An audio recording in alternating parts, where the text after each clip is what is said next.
Y a todos. Como veréis, no son horas para hablar de poesía, pero sí, o puede que sí, ¿verdad? Yo, los días que he utilizado este horario para presentar libros, la verdad que se presta mucho con... O sea, hay otra historia. Así que, pues bienvenidos y muchas gracias por venir a una hora tan introspectiva para escuchar algunos poemas. Vengo a presentaros Viga. Presentar un libro, presentar un poema incluso, para mí me resulta siempre algo complejo. No entiendo por qué hay que explicar lo que se ha de leer o lo que se ha escrito. No, para mí la poesía no tiene más explicación que aquella que cada uno intente expresar ya en el mismo poema lo que quiere decir, y si es un libro, pues en el conjunto de poemas. Creo que los libros y los poemas se defienden solos. Aún así, pues siempre es bueno dar algunos apuntes sobre lo que uno ha intentado o intenta exponer o expresar. Viga sería, pues aquello que, siempre digo, aquello que nos lastra o que a la vez que nos lastra, pues también nos sujeta. Es una especie de peso y contrapeso, que al fin y al cabo viene a ser pues los tres temas fundamentales en la literatura española e incluso mundial, pues que es la muerte, la vida y el amor, la vida y la muerte. Serían los ejes en los que un poco funciona Viga. Además, hacerlo utilizando esta expresión o este intento de comunicación de una manera, pues algo violenta, en el sentido de la importancia del lenguaje, utilizar el lenguaje como una herramienta para explicar, pues tu propia realidad, que no sea el miedo o todo aquello que nos quita el sueño quien explique tu realidad, que al fin y al cabo es la que tenemos presente, sino que tú buscar por mecanismos, en este caso el lenguaje y el lenguaje de la poesía, y a través de un lenguaje pues más o menos violento, que sea ese lenguaje y ese mecanismo el que explique tu propia realidad, sino que los miedos que te acompañan y la angustia pues que quede un poco al margen y tú la vistas como tú quieras vestirla, y si puede ser siempre pues utilizándola para la defensa. Viga también entra dentro de, como yo entiendo la poesía, ¿no? Para mí la poesía siempre es un pequeño reducto, aquel espacio donde uno tiene la capacidad de obrar o no según su inteligencia o a su antojo. Y ese espacio, siempre es un espacio pequeño de libertad en el que, ya digo, cada uno pues tiene la capacidad de hacer lo que le da la gana. Yo escribo poemas con más o menos suerte y no tiene más explicación que esa.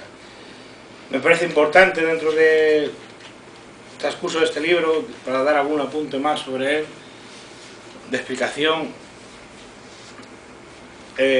las cosas que se van juntando cuando estás confeccionando y dices, voy a hacer un libro de poemas.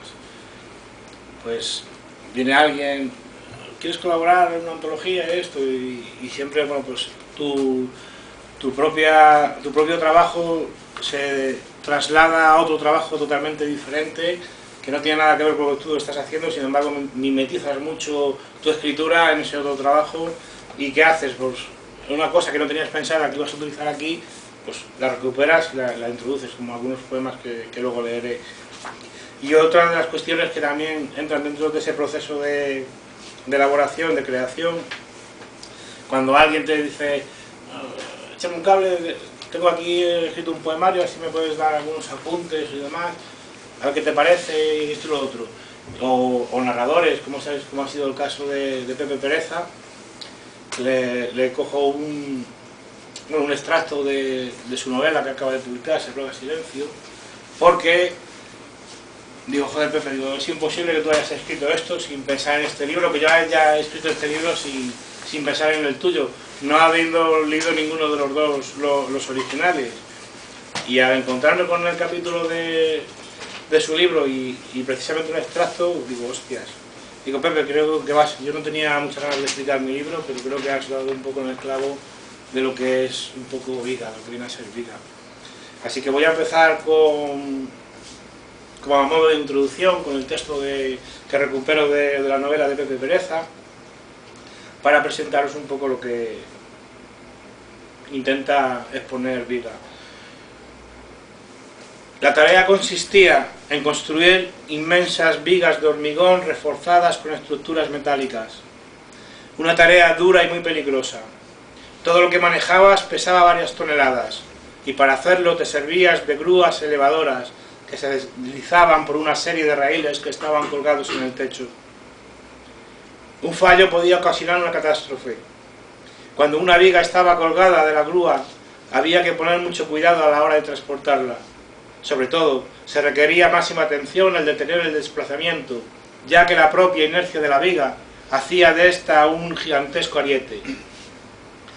Si la grúa se detenía cerca de una pared, se corría el riesgo de que la viga, al balancearse, la golpease. Lo pudimos comprobar un día que uno de los operarios no calculó bien y una traviesa de 15 metros golpeó uno de los tabiques del almacén. Se produjo un gran estruendo. La mayoría de los cristales saltaron por los aires. El polvo del techo acumulado durante décadas cayó sobre nuestras cabezas y se extendió por todo el recinto, llenándolo de una neblina en la que apenas podíamos respirar. Por un momento, todos temimos que el edificio se viniera abajo. Recuerdo que a la entrada del viejo almacén había una nevera. No para guardar cervezas o refrescos, no. La nevera estaba allí por si sufrías una amputación y tenías que conservar en hielo el miembro seccionado. Al lado había un cartel explicando los pasos a seguir en caso de accidente.